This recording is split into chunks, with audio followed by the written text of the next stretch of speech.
Bonjour, hello tout le monde, c'est Jérém et bienvenue pour ma nouvelle vidéo, j'espère qu'elle va te plaire. Si c'est le cas, n'hésite pas à me le dire dans les commentaires, à laisser un petit pouce en l'air et à t'abonner, ça fait toujours plaisir. Et n'hésite pas non plus à activer la petite cloche des notifications, c'est toujours super important pour voir un petit peu les nouvelles vidéos qui vont débarquer sur ma chaîne. Et à suivre un petit peu mon Tipeee qui est dans la barre de description. Donc voilà, je pense avoir tout dit et sur ce, je te laisse avec la vidéo. Waouh. Alors là, il faut dire que j'étais absolument pas prêt. En effet, c'est la nuit dernière que s'est produit la conférence de Marvel Studios au Comic-Con de San Diego, et honnêtement, j'en attendais pas grand-chose. Et au final, quelle surprise de constater qu'ils ont en fait décidé de nous annoncer l'intégralité de la phase 4. Je vous parle de tout ça maintenant, c'est parti. On n'a pas exactement le nom de cette nouvelle phase, mais on sait que cette phase 4 va être différente de l'Infinity Saga, c'est-à-dire de l'intégralité des films qu'on a eu jusqu'à présent. Pour commencer, l'année prochaine, soit le 1er mai 2020 aux US, sortira le très attendu film sur Black Widow.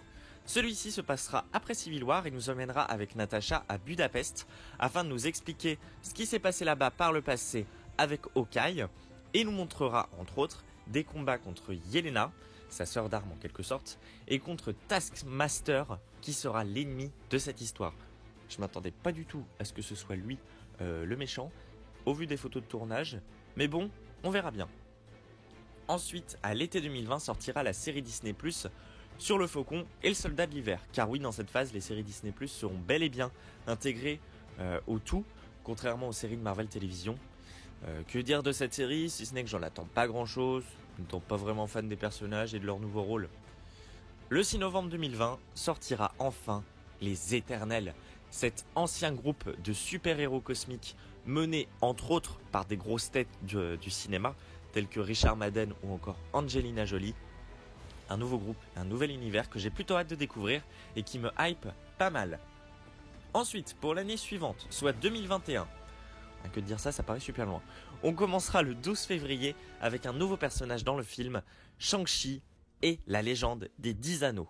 Personnellement, je n'avais jamais entendu parler de ce personnage, je sais même pas si dans une série animée on l'a déjà vu, mais pourquoi pas. J'attendrai de voir, même si bon, les délires asiatiques et tout, j'aime pas tant que ça. Ce qui est cool par contre, c'est qu'on va enfin voir le vrai mandarin, le vrai cette fois-ci. Et ouais, ça annonce vraiment quelque chose de plutôt sympa vu comme ça.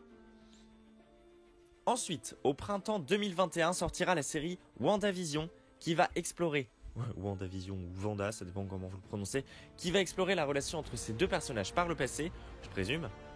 Mais on n'en sait pas encore plus officiellement à ce sujet au niveau de cette série, mais elle s'annonce plutôt pas mal. Et à la même période sortira la série Loki, série qui sera bel et bien liée à la scène d'Endgame où on voyait le Loki 2012 s'emparer du Tesseract et s'enfuir. Cette série prendra suite à cette scène et très je dis bien très de voyage dans le temps. Pour le coup, celle-ci, j'ai vraiment hâte de la découvrir. Le 7 mai sortira la suite tant attendue de Doctor Strange, appelée en VO In the Multiverse of Madness, où Wanda y jouera un rôle et dont l'ennemi serait Cauchemar. Mais quelle hype autour de cette suite qui du coup introduirait bel et bien le multiverse. Et si en plus on a ce duo de super-héros au pouvoir mystique, visuellement ça peut vraiment être quelque chose de ouf. À l'été 2021 sortira la série animée What If, série d'animation assez particulière puisqu'il s'agit là en fait d'un concept où si on change un élément de l'histoire du MCU, eh bien comment cela aurait impacté la suite de l'univers. Je pense que c'est à voir. L'avant-dernière officialisation pour l'automne, à savoir la série sur Hawkeye, où ce dernier entraînera Kate Bishop, accompagnée de la jeune fille vue dans Captain Marvel, et qui jouera une Monica Rambeau adulte. Alors rien à dire de plus sur cette série, si ce n'est que aussi tardivement juste pour ça, ma foi. Et enfin, dernier film de la phase 4, à savoir l'inattendu, enfin l'attendu mais aussi c'était vraiment l'inattendu de la conférence, Thor 4, Love and Thunder, toujours réalisé par Taika Waititi, et ça c'est grave cool, et on y retrouvera Thor, évidemment, Valkyrie qui a clairement d'ailleurs annoncé la bisexualité de son personnage, et le grand retour de Natalie Portman qui réincarnera Jane Foster.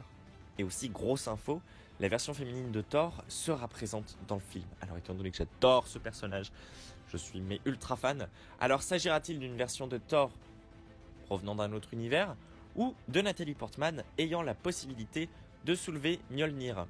Nous verrons bien, mais je suis vraiment content de cette nouvelle. C'est marrant, hein, la Portman, elle voulait plus faire ce personnage dans le MCU, mais quand on lui dit qu'éventuellement elle pourrait soulever le marteau, là il y a du monde. Hein. Bref, enfin voilà, c'est tout pour cette annonce.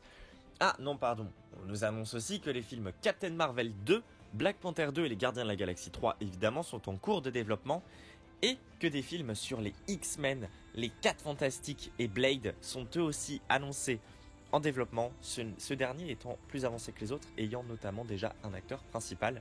Et alors ça, mais c'est le feu. Et c'était vraiment inattendu. Je pense qu'on aura tout ça pour la phase 5.